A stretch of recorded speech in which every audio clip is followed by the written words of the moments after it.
اس کے اندر کوئی ترمیم نہیں کر سکتا. ترمیم تو بڑا لفظ ہے، اس کے زیر و زبر کے اندر کوئی فرق نہیں کر سکتا. اس واسطے اللہ کریم نے فرمایا روح زمین کی حکمرانی، روح زمین میرے ولیوں کی وراثت ہے. سبحان اللہ. اب یہ تو اس آیت کا لفظی ترجمہ ہے. حضرت عبداللہ ابن عباس رضی اللہ تعالیٰ صحابہ کرام میں جو صحابی مفسر قرآن بنے وہ عبداللہ ابن عمر ہے.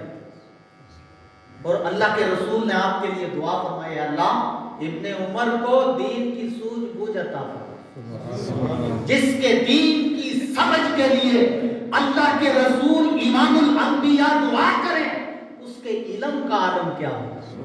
عراق میں تفسیر لکھی قرآن کی تفسیر اردو میں کر دینا، انگلش میں کر دینا، کسی اور زبان میں کر دینا بڑا آسان ہے. قرآن عربی ہے، عربی میں تفسیر کرنا بڑا مشکل کام ہے.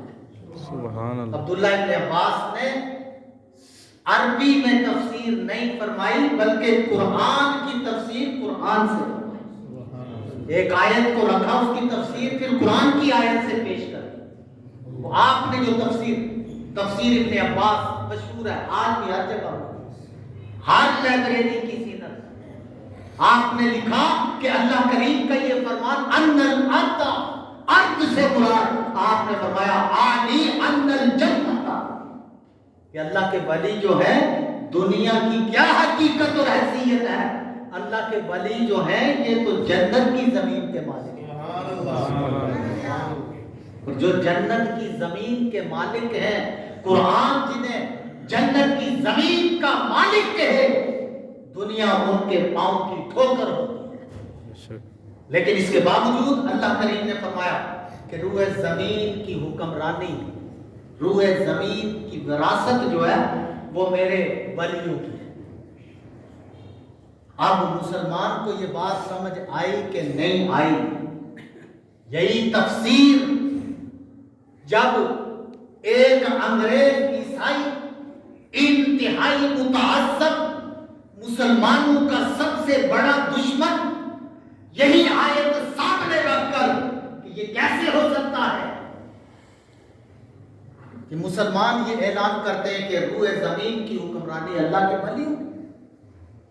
جب اس نے سامنے رکھا یہ پیغام، یہ تفسیر سامنے رکھ کر اس کی اندر تحقیق کی، ریسرچ کیا، تو وہ بھی اپنی کتاب میں لکھ چکا کہ قسم بخدا جب مجھے برے صغیر کے اندر انگریزوں نے وائس رائے بنایا تھا، میں نے اپنی آنکھوں سے دیکھا قبر والے حکمرانیاں کر رہے ہیں. سبحان اللہ. غیر مسلم متعصب عیسائی یہ مانتا ہے کہ اللہ کے ولیوں کی حکومت ہے کائنات میں، اور جو کلمہ پڑھ کے اپنے آپ کو مسلمان کہہ کر پھر اللہ کے ولیوں کی بے ادبی کرے، اس سے تو وہ عیسائی بہتر نہیں جو اللہ کے ولیوں کی حکمرانی. یہ بھی یاد رکھو کہ اللہ کے ولی زندہ ہوں تب بھی حکومت کرتے ہیں، ان کا وصال ہو جائے وہ اپنی قبروں سے بھی دنیا والوں کی حکمرانیاں کرتے ہیں. لارڈ کرزن اس کا نام تھا، اس نے کتاب کے اندر لکھا کہ میں جب ہندوستان گیا تو میں نے کئی قبر والوں کو دیکھا کہ وائس رائے تو میں تھا پر حکمرانی قبر والے کر رہے تھے. ان حکمرانوں میں سے سر فہرست جس کا نام اس نے اپنی کتاب کے اندر لکھا وہ خواجہ معین الدین چشتی ہے رحمت اللہ تعالی. آپ کی ولادت ہوئی، 11 سال کی عمر پائی تو والد کا انتقال ہو گیا. کچھ عرصہ گزرا تو والدہ کا بھی انتقال ہو گیا. یہ مقام کیسے ملتے ہیں؟ یہ مسلمان آج کلمہ پڑھ کے اس کا انکار کیوں کرتا ہے، منکر کیوں بنتا ہے؟ اس واسطے کہ وہ وہاں تک رسائی نہیں کرتا، وہ ریسرچ تحقیق وہاں تک نہیں لے کے جاتا. وہ سرسری جس طرح خود ہے اپنی عقلوں کے مطابق اللہ کے ولیوں کو، اللہ کے نبیوں کو پڑھتا ہے، جب بات سمجھ نہیں آتی تو وہ انکار کر بیٹھتا. لیکن اصل فیصلہ وہی ہے جو اللہ نے قرآن میں کیا۔ اس میں کوئی عقل دانیاں کم ہوں گی، تنگ ہوں گی، چھوٹی ہوں گی، بات نہیں آئے گی، اللہ کے سپرد کیا جائے۔ ہمیں تو یہ سکھایا جاتا ہے خدا جانے اور اس کے اولیاء جانے وہ کس کو کتنا نوازتا ہے، نہ تو اسے کوئی پوچھ سکتا ہے تم نے اس کو اتنا کیوں دیا، نہ اسے کوئی روک سکتا ہے تو اس کو اتنا نہ دے۔ وہ جس پر راضی ہو جائے تو زمین کے خزانے اس کے سامنے کر دیتا ہے، پھر وہ قبر کے قریب سے گزرے تو اللہ نے ایسی نظر رحمت فرمائی ہے کہ قبر کے اندر کے حالات بھی لوگوں کو بتا دیتا ہے کہ قبر کے اندر کیا ہو۔ یہ نبیوں کی صفت بھی ہے اور اللہ کے بنی نبی کی صفت تو ہوتی ہے خدا کی طرف سے عطا، اور جو اس کے رسولوں کا باادب غلام ہو جائے پھر یہ فیض نبیوں سے ان امتیوں کو ملتا ہے جن کے سر پر اللہ تعالیٰ ولایت کا تاج رکھتا ہے۔ آپ 11 سال ہے یار کیسے یہاں مقام پایا، اس مقام پر فائز کیسے ہو؟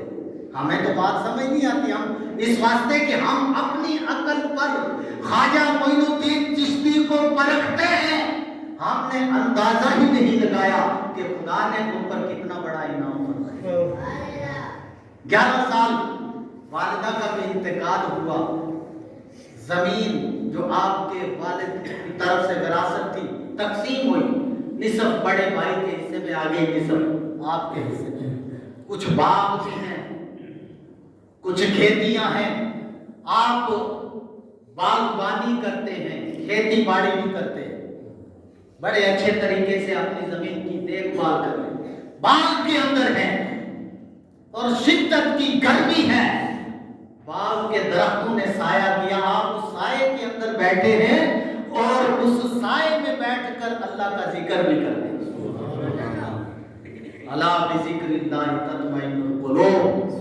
اگر خواجہ معین الدین چشتی اجمیری رنگ برنگے باغات کے اندر بیٹھ کر ان پیڑوں کو دیکھ کر، ان کی چھاؤں کو دیکھ کر، ان کے پھل دیکھ کر اطمینان نہیں حاصل کرتے تو بتا دیا کہ وہاں بیٹھ کر بھی اطمینان کے لیے اللہ کا ذکر